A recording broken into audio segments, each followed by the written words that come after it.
PSR 24 news Maharashtra मध्ये आपलं स्वागत आहे.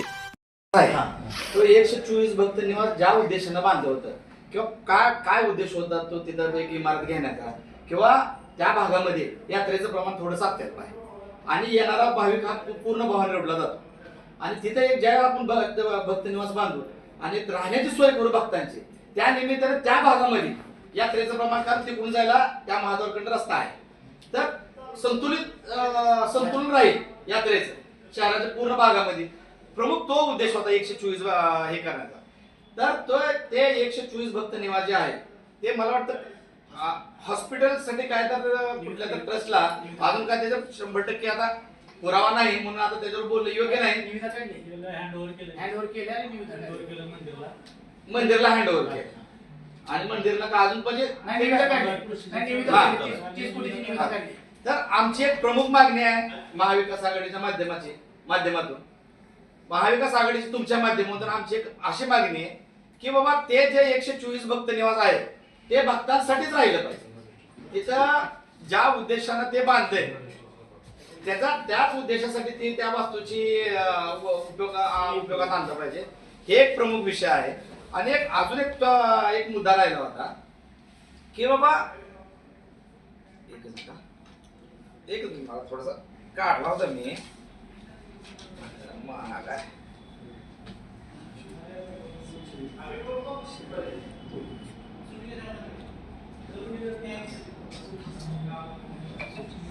काय तो तेवढाच एक मुद्दा आहे काय तोच आहे. आणि त्याच्यात आम्हाला एक लेटर आलेला आहे बरोबर की पुजारी मंडळ माझ्या एक तुम्हाला एक लेटर पाठवतो की त्यांनी विधानसभेच्या अगोदर एक लिखीमध्ये असं दिलंय आश्वासन लिखित आहे त्यांचं ते की बाबा खालच्या बाजूस विकास आराखड्यामध्ये काहीही होणार नाही.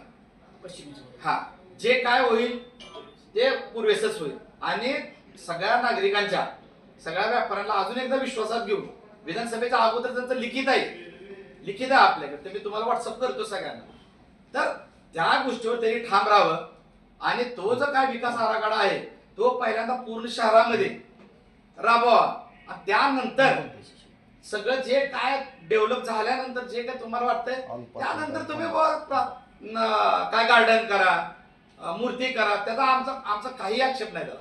पण पहिल्यांदा तुम्ही हे शहर डेव्हलप करा कारण ह्या शहरामध्ये एवढी घाण पसरलेली आहे सध्या त्याच्याकडे कोणालाही लक्ष द्यायला वेळ नाही.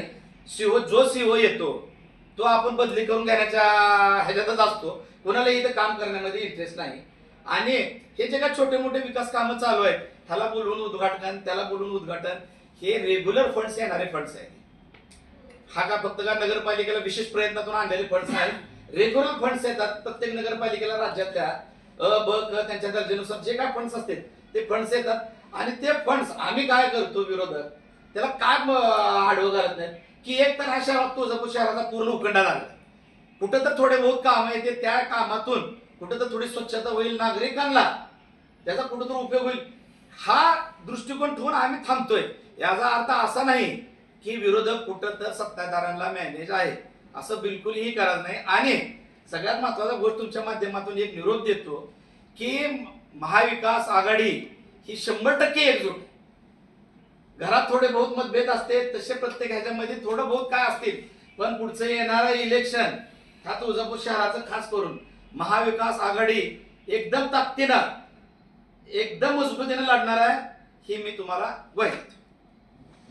दुसरा एक विषय मंदिरचा पहिल्यांदा म्हणजे मंदिर बंद करणार नाही दर्शन बंद करणार नाही. आज उद्यात काढल्या बघा नोटीस का उद्या 1 तारखेपासून 10 तारखेपर्यंत मंदिर बंद आहे. आता हे ट्रायल आहे का दर्शन नाही दर्शन फक्त चालू आहे घर प्रदर्शन बंद आहे आणि पेड दर्शन बंद आहे. पहिल्यांदा काय म्हणजे कुठलीही बाधा न आणता आम्ही विकास करणार आहे म्हणजे आज 10 दिवस बंद ठेवलं का नाही म्हणजे आता एका ट्रायल आहे का. आता इथं जर पुजारीने साथ दिली तर उद्या 2 महिने 3 महिने बंद करायचं एक ट्रायल आहे का असं बी असू शकते ना आज 10 दिवस जर आपण गपची बसलो सगळेजणच काय नाव धर्मदर्शन पेड दर्शन बंद आहे म्हणून फक्त तर उद्या ही 10 दिवस आपण गपची बसलो तर पुन्हा 2 महिने करतील पुन्हा 1 महिने करतील पुन्हा मधला गाभारा पडतील वरची ट्रायल आहे काही असं बी असू शकतं ना.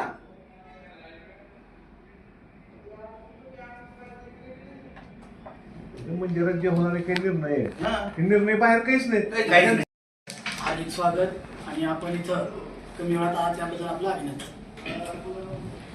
आपणास आवर्जून सांगतो की या 7-8 दिवसामध्ये ज्या घटना घडत आहेत आपल्या तुळजापूर शहराबाबत की माननीय आमदार यांनी 1865 कोटी तुळजापूर शहराला मंजूर केले आणि त्यांनी स्वतःचाच सत्कार भारतीय जनता पार्टी च्या मार्फत ते करत आहे.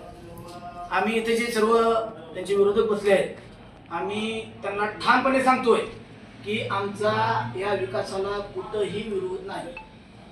विकास हा तुळजापूरचा होणं गरजेचं आहे, परंतु तो विकास होत असताना या तुळजापूर शहरातील जे स्थानिक नागरिक, पुजारी, व्यापारी यांना विचारात करून होणं गरजेचं आहे.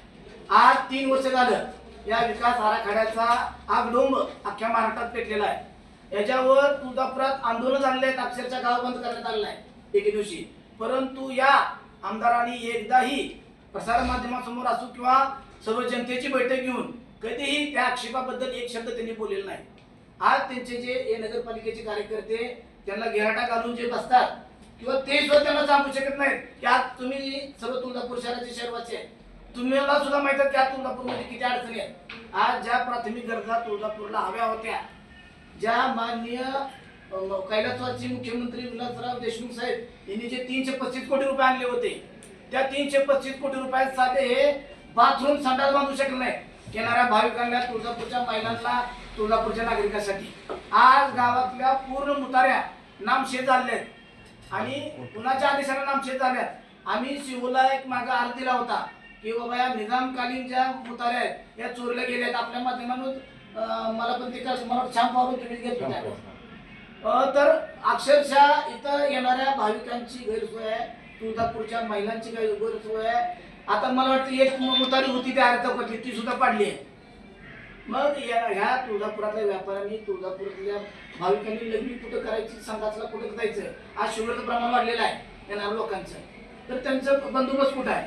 आज आपण बस स्टँडला 8 कोटी रुपये खर्च केले. त्या दिवशी मी ऋषीबाई दुर्बाई आम्ही घेतो बघण्यासाठी, तर फक्त 4 संडास 4 बाथरूम पाहिजे. तर येणाऱ्या भाविकांची या तुळजापूर शहरातले जे नागरिक आपले खेडेकरांचे लोक येणार आहेत त्यांची सोय कुठे होणार आहे. आज त्या औषधामध्ये जाताना जे लातूर जाताना औषधात जो अडचण होती ती अडचण ह्या बस स्टँडची त्यांनी करून ठेवलेली आहे. मागे त्यांनी 15 फूट जागा कशासाठी ठेवली आहे त्यालाच माहिती. मला वाटतं आपल्या तुळजापूरचा इतिहास आहे, जिथं जागा रिकामी दिसेल तिथं अतिक्रमण करून आपला व्यापार मांडायचा आणि त्याच्यात पैसे कमवायचे, 4 पैसे कमवायचे, ही यांची धारणा आतापर्यंत आपण बघतो. तर ती 15 फूट जागा कशात चोरली ही त्या महामंडळाच्या आपण ह्याला विचारलं होतं आणि ते मला वाटतं तो इंजिनियर ECBच्या जाळ्यात सापडलाय. परवा 4 दिवसाखाली तो इंजिनियर काय तर 10 का 20 हजार रुपये लाच घेताना सापडलेला. त्या इंजिनियर 3,71,00,000ची निविदा 8 कोटीवर नेतोय. तर किती भ्रष्ट हा कारभार झाला असेल हा आपल्या पत्रकार माध्यमातून किंवा पत्रकाराच्या माध्यमातून सर्व जनतेला कळणं महत्वाचं आहे. ऋषीबाईंना बरेचसे मुद्दे मांडले, त्यातला एक महत्वाचा मुद्दा असा होता जे 158 कोटी मंजूर करून जे गुत्तेदार आपल्या इथं आले होते त्यांना 1 रुपयाही न बिल देता किंवा ते चांगले जे काम करत होते ते तुळजापूर शहरात न काम करता गावाच्या बाहेर त्यांनी काम केलं. त्यांना बिलाची अपूर्णता झाल्यामुळे बाया तो अक्षरशः गुत्तेदारीनं पळून निघून गेला. तर ह्या आमदारांनी एक सांगणं गरजेचं आहे की त्यांनी तुळजापूर शहरासाठी काय ठोस काम केले.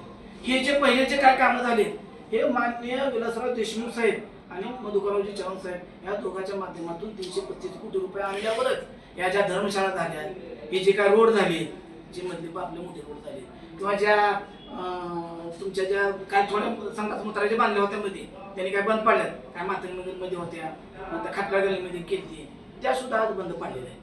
मला ह्या नगर परिषदेच्या प्रशासन आहे या शिवला विचारायचं की बाबा तुम्ही फक्त या सत्ताधारी लोकांचं ऐकणार आहेत का. या तुळजापूर शहरातल्या नागरिकांची काय सोय आहे, काय उपलब्धता आहे, काय प्राथमिक गरजा आहे तुम्ही बघणार का नाही. वेळोवेळी आम्ही आंदोलन करतोय, त्या आंदोलनात ते आम्हाला दाद देत नाहीत, उत्तर देत नाहीत. माझी तुम्हाला एक नम्र विनंती आहे की लोकशाहीचा आपण 4था स्तंभ आहे, तर तुम्ही आमचं जे मागणं आहे ते ठामपणे मांडून आपण तुळजापूरकरांसाठी जे काय पदरात पडता येते ते आपण घ्यावं. धन्यवाद. सगळ्यात मुख्य संपादक प्रेमनाथ राठोड, PSR 24 न्यूज.